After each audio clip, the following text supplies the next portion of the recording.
ఎన్నికల ఫలితాలు గట్టిగా ఇంకా 4 రోజుల్లో ఉందనంగా సంచలన సర్వేనే చెప్పుకోవచ్చు. గతంలో గానీ చాలా సర్వేలు కుండబద్దలు కొట్టినట్టుగా చెప్పేసినాయి. ఈసారి జగన్మోహన్ రెడ్డి గారికే ఖచ్చితంగా వస్తారు. 100కి 100% జగన్మోహన్ రెడ్డి గారే మళ్ళీ ప్రభుత్వం స్థాపిస్తారని. అయితే కొన్ని తప్పుడు ఛానల్స్, కొన్ని టీడీపీ కార్యకర్తలు, టీడీపీ వాళ్ళు రాడు జగన్మోహన్ రెడ్డి గారు, ఈసారి బాబు గారే వస్తారని ఎన్నో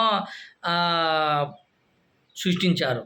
పైపెచ్చు బెట్టింగ్ రాయిళ్ళు వేసుకుంటారా, కావాలన్నా, దమ్ముంది, అది ఇది అని ఎన్నో చేశారు. నిన్నగానే ఒక అతను లోక్సభ స్థానాలు 9 గాని రావు వైసీపీ పార్టీకి, బెట్టేస్తావా అన్నాడు. నాకైతే నవ్వు వచ్చింది. ఇదేందిరా స్వామి, ఇంత పిచ్చోళ్ళుగా ఉన్నారు, మరీ పిచ్చి పట్టినట్టుంది అట్టుంది వీళ్ళది అన్నట్టు అనుకున్నాం. తీరా చూస్తే కేవలం వాళ్ళొక అది అంటారు చూసినా, కలలో జీవిస్తున్నారు, భ్రమలో బతుకుతున్నారు అనే విధంగా అనుకున్నాం.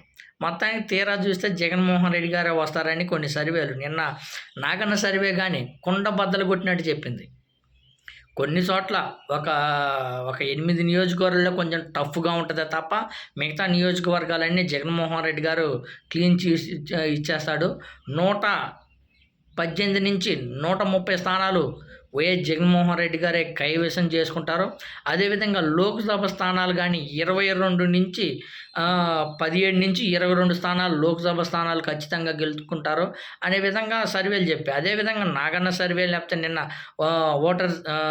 ఓటర్ సర్వే కానివ్వండి, మొత్తం ఎటు చూసినా సరే జగన్మోహన్ రెడ్డి గారికి అనుకూలంగా జగన్మోహన్ రెడ్డి గారే వస్తారన్నట్టుగా కుండబద్దలు కొట్టి చెప్పింది. అయితే నిన్న ఒక నాగార్జున సర్వేలో కానీ సీఎంగా ఎవరు కావాలంటే 60% జగన్మోహన్ రెడ్డి గారే కావాలనుకునే శాతం ఎక్కువ ఉంది.